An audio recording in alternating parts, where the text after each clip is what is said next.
أعوذ بالله من الشيطان الرجيم. بسم الله الذي لا يضر مع اسمه شيء في الأرض ولا في السماء وهو السميع العليم. الحمد لله الحمد لله الحمد لله إله الأولين والآخرين وإله كل شيء، والصلاة والسلام على رسوله المصطفى إمام المرسلين وخاتم الأنبياء وعلى آله وصحبه أجمعين. أيها المستمعون الكرام، السلام عليكم ورحمة الله وبركاته. Today بإذن I would like us to go a little in depth about what I put in as a topic to be: is Islam the true monotheistic religion? Is Islam a religion worthy of practicing? Is Islam a true heavenly divine religion? Now, this will be in reference to a Quran verse, and that will be from Surah Al-Baqarah, Quran chapter 2, verse 285. So Quran chapter 2, verse 285, Surah Al-Baqarah. I've been getting several questions from friends and co-workers that are trying to find their way back to Islam. And for this recording as well to be a useful resource and hopefully to make some clarifications to Muslims themselves, that the religion, the Islamic faith as a religion, is worthy of upholding. It has everything in it. The number two is, for those that are seeking clarifications and those that are trying to find their way back or need more convictions about accepting the Islamic faith or making their practice more firm. Now, Quran chapter, the first thing is, religion should be a way of life. It is something that should serve as a guide. It should be a philosophy of life that should have ethical and secular principles for one to have a successful life. A very good theological question to ask is, am I be privileged to be a born Muslim? Automatically, I want to uphold the Islamic faith and I want to be a practicing Muslim. Again, a very good theological and non-biased question to ask would be, what if I wasn't a born Muslim? What if I was born into a Christian family? What if I was born into a Jewish family? What if I was even born in an atheist family that we don't even believe there is someone called God or someone acknowledged to be a creator? This is a very understandable question. And again, it is a very good theological question to ask, and it is a non-biased secular question. Now, the first sincere response before going deep into the verse is,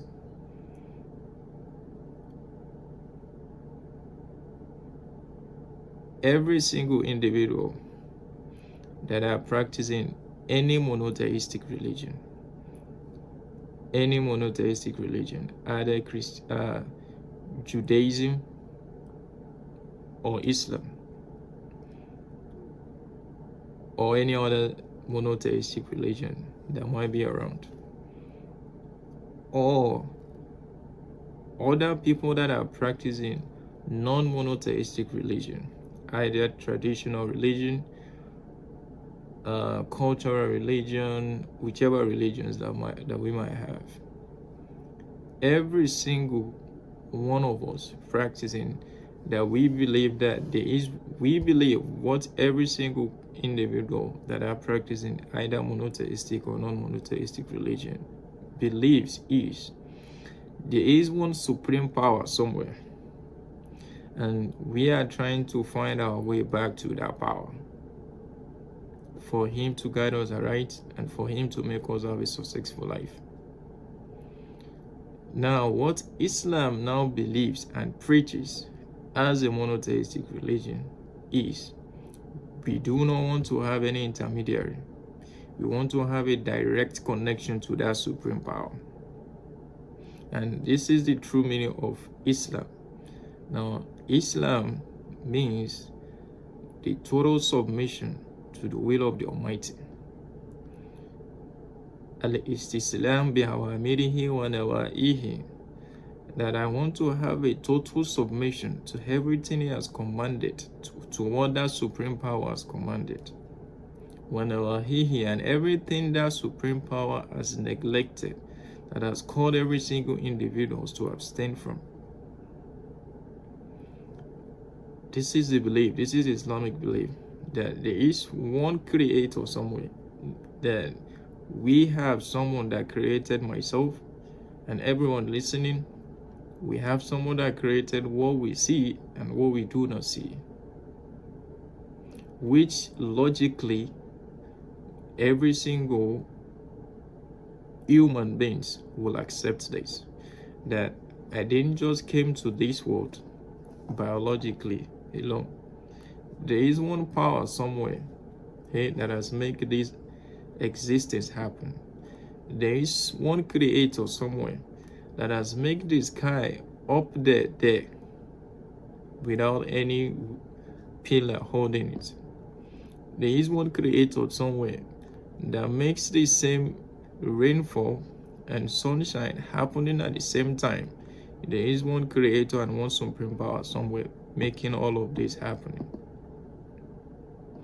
These are what the Islamic faith preaches and believes.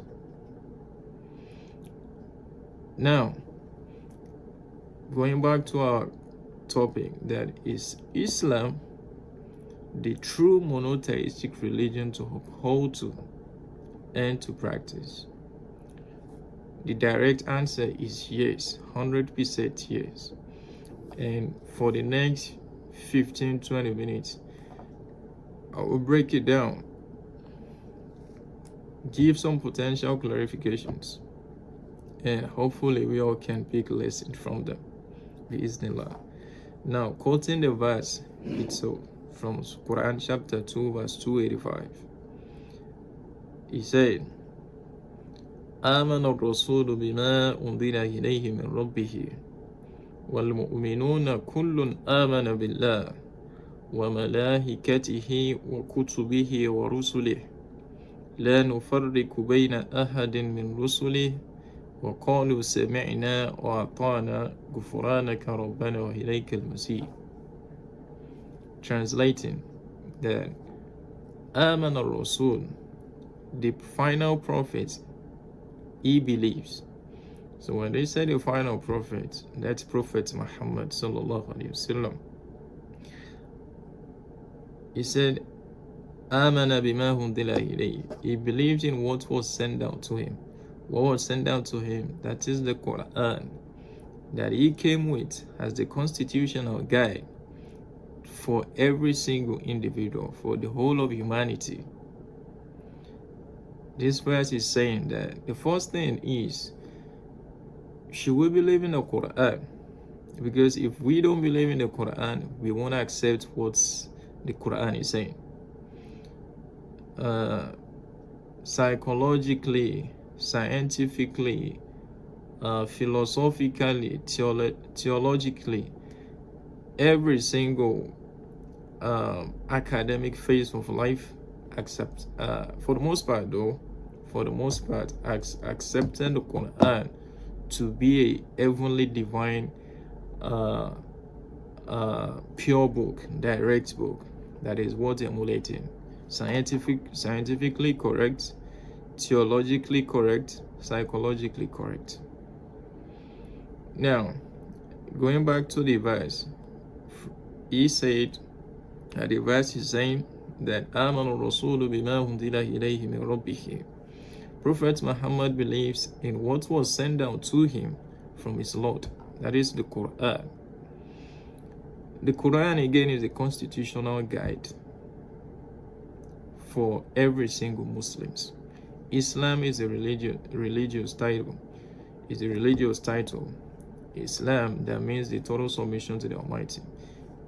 Anyone that accepted this faith is regards to it as Muslim. As Muslim, someone that accepted the total submission. That's Muslims. Now the Quran was sent down to Prophet Muhammad because he was an Arab. The Quran was sent down to him in Arabic language. And that is why Muslims often use the word Allah, with the meaning that Allah means the Creator. In English, this will come down to God, what we refer to as God. Now, if I'm talking to Muslims, to my fellow Muslims, the right word to use will be Allah, because the belief is that the one I'm referring to is the one they are serving. If I'm talking to both Muslims and non-Muslims, or non-Muslims in general, the right word to use will be God, the Almighty, with the intention that who I'm referring to is Allah. Meaning Allah is an Arabic word. Coming down to English means God. Coming down to a language that is closer to Arabic, called the Aramaic, will be what they call Ella. And coming down to every other languages like that, they will have what they called God in the language. Just a little clarification from that. So the Quran is a heavenly divine book that was sent out to Prophet Muhammad to be a constitutional guide for the whole of humanity. Now, Prophet Muhammad believed in this. وَالْمُؤْمِنُونَ, every single believers as well accepted this Quran as their constitutional guide, as we prefaced that religion should have ethical principles that people that are practicing it should uphold to for them to have a successful life, for them to have successful lives. Now, this verse is saying that Prophet Muhammad, in addition to every single believers, that means people that followed what he brought, they believe this. They believe in this Quran.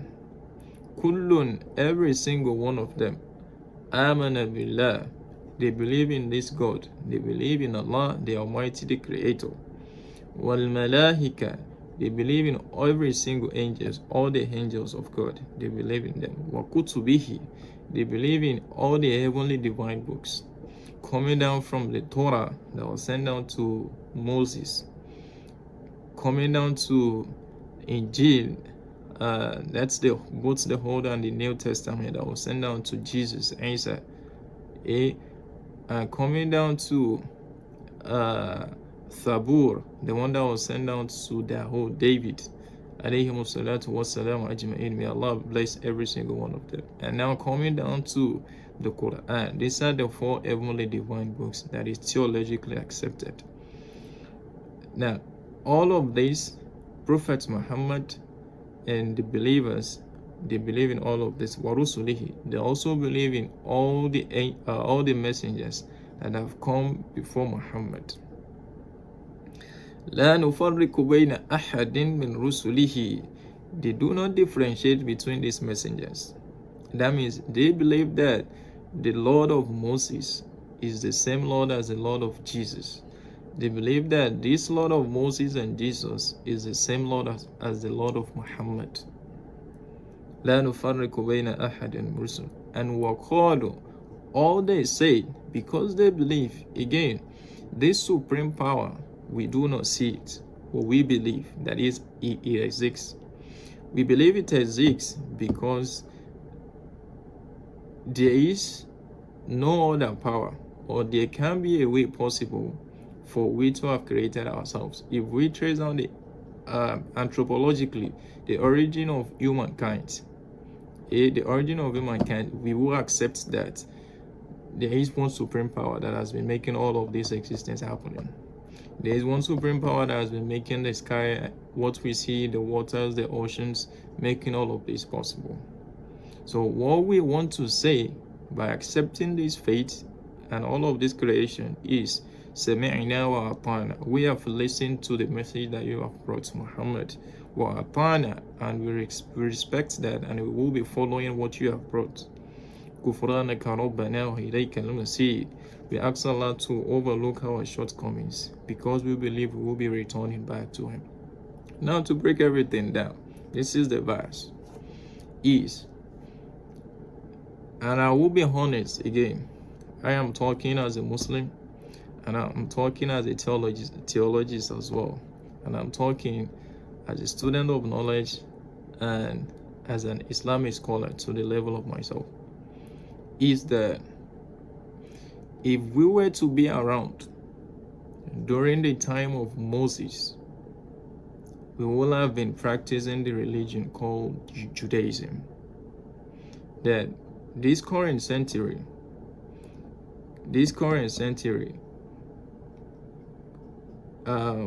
quoting it back to the time of Muhammad, if every single one of us were to be around during the time of Moses, when he brought the Torah, we all have been practicing the religion called Judaism. Now, let me clarify something. It has been one single religion, one single Islam, and that is the worship of one God, one Creator, ever since.